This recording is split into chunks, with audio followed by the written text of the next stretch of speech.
Hey everybody, out there in the void. Baby Rizzo's back, and yeah. Okay, so we bid goodbye to arbitrary video game tie-in month, and here we are getting back to business as usual, which I guess is cracking open terrible movies. We return to the Mega Shark Collection for episode 2 of the 8-part series. If anyone's interested, I've reviewed Toxic Shark on here in the past, which was amazingly hilarious. This time, Shark in Venice. Yeah. Okay. So what does Shark in Venice have to go going forward? Well, it's a 2007. I don't think it was direct-to-video. It was direct-to-video, definitely, but I don't know if it was a TV movie off the top of my head. I'm pretty sure it actually was direct-to-video. And it is starring one of the Baldwins, Stephen Baldwin. And that's about where the list of pros end. Okay, so I'll say, just off the premise, or at least, no, scrap that, the premise is still terrible. But off the title, there might have been something here. Okay. Sharks in Venice. Okay, I could work with that, you know? I could definitely work with that as a premise. The issues come in the execution, because really, you could take the sharks out of this movie and still have the movie. And that's a concern. When your titular villain is barely a thing, you have some issues. So, and also their inclusion doesn't make any sense anyway. Now, the title promises a shark in Venice. Which, you know, Venice with its canals, a shark rampage there. Okay. I could work with that. That sounds like something I would watch. It was something I tried watching. That's not what this movie gave me. This movie gave me, I guess if I had to sum up, and as I'm doing a review of it, I guess I have to, dollar store Indiana Jones, I guess would be the best way. So, the premise here is, David just found out that his father was a researcher for one of the universities, died or went missing on a dive out in Venice. So he goes to check it out with his fiancée, and finds out that his father was after a treasure that was hidden beneath Venice. He's got some maps, and, well, our boy wants to either go down to find his body or find the treasure, or both. Problem is, the site seems to be guarded by sharks. And sharks are what killed his father. Okay, sure. Now, there's the windy canals, very confusing, dives to get to there, but when they get into there, sharks. But our boy, David, Stephen Baldwin, manages to escape before deciding to, okay, I'm done, I'm out. Despite him wanting to go for the treasure, his fiancée says, nah, you're gonna die. From sharks. He's like, okay, yeah, fine, I die from sharks. Let's go. But then the mafia shows up. And now the guy who's the leader of the mafia, I forget his name, but I only really recognized him from his beard. He was in an earlier scene, and as soon as he walks into the screen, villain. You can just underline it right under him. He just walks in there with an evil goatee thing going on, sunglasses in a dark room, and a bad attitude. He's like, okay, here's our villain for the flick.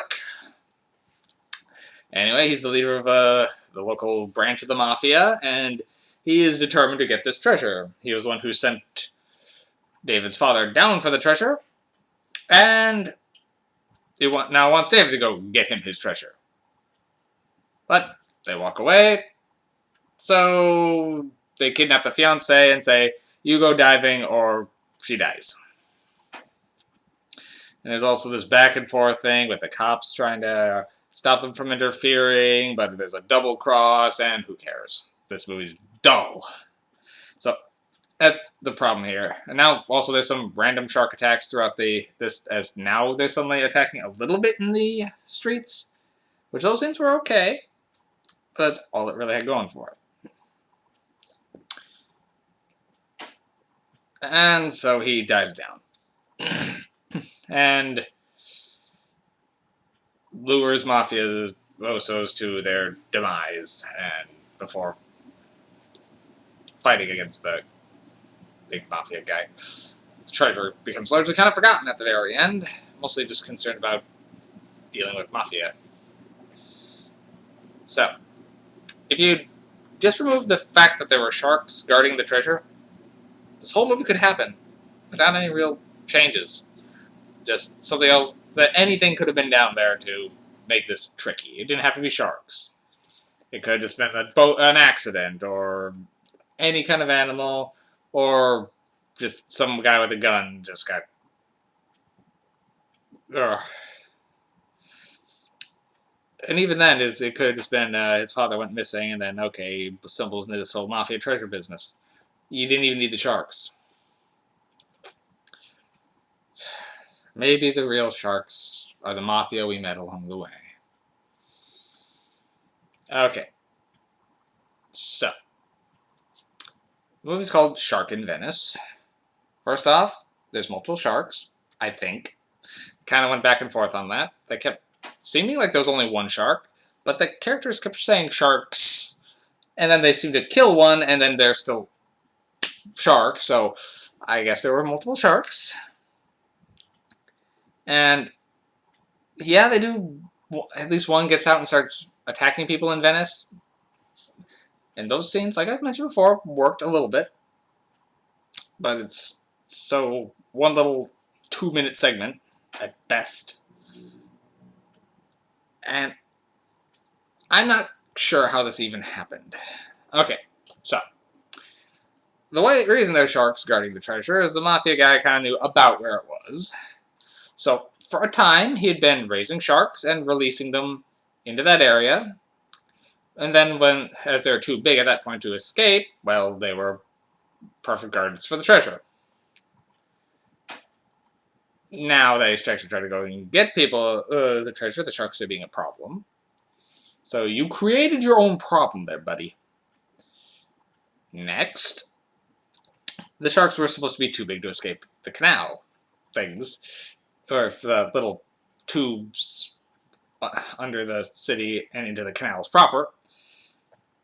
But there they are, I guess. Seem to have suddenly gotten out, and why all of a sudden, I don't know. Maybe Baldwin led them out, I guess. But there's no indication on why sharks are now... Because he's been raising these sharks, and these sharks are now big, so it would have taken a long time. So why hasn't there been a problem with sharks until now? And furthermore, we never really resolved that. Now, our main characters killed a shark, but there's still more sharks, because the people are still being attacked. And he manages to kill the mafioso, but there's a news recording about people disappearing, and we've seen some shark attacks in the canal. Again, barely worth it. But there's still the shark in the canal. They never really addressed that again, except for right at the end of the movie Stinger. But they don't really deal with that.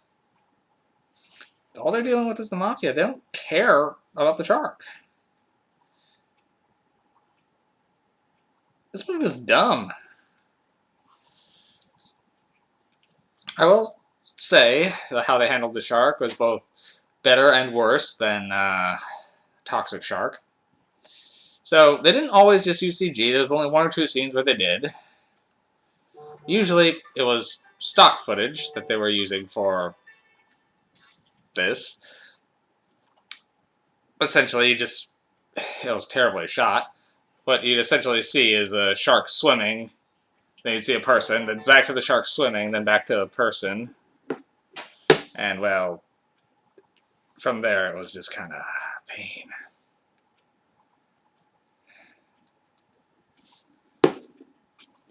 So,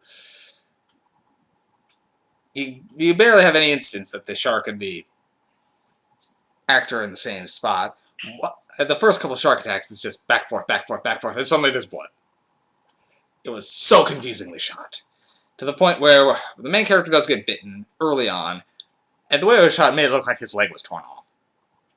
I'm not kidding. It looked like Stephen Baldwin lost his leg a half hour into this movie. And then when he's sitting in the hospital, it kind of looks like his leg is shorter. Like, it's from the indentations in the covers of the hospital bed. But they're not addressing it, and then he just walks out. So, like, you see a severed leg floating away right after the attack. So, I guess that was the other guys who had died a few minutes before. So, it was terribly shot. Occasionally, you do get some areas where there is a shark actually doing something to someone, and they've got some sort of prop for it.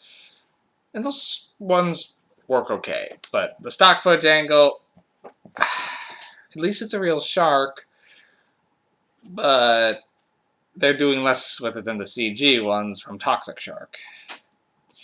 So, yeah. This movie really doesn't have a draw.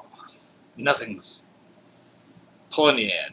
I was almost dozing off by the end of this one because I did not care about the mafia plot. And that's all this movie is a mafia plot. It's not good by any means. One MacGuffin on my usual scale. One is the best I can give it. It wasn't even bad enough to be entertainingly bad. It was just dull. So, I'm tired. It's late. I could just put this one on again in order to lull me to sleep, because it would do it. I guess I'm back to business as usual. Hopefully I'll watch something a little better tomorrow, but my stack of movies I have, my stack of recent acquisitions of ones I haven't seen, there's not a lot of hopefuls in there, I'll admit. Most of the films in there don't look good. So, maybe I'll strike gold. I don't have a lot of hope. I fear the rest of this collection. But I'm going to be putting that off for a little bit. I don't need to immediately be addressing the rest of these. This is going to have to be a every once in a while thing because, oh boy. Right. Hopefully I can find something to take the taste of this one out next time. Good night, everybody.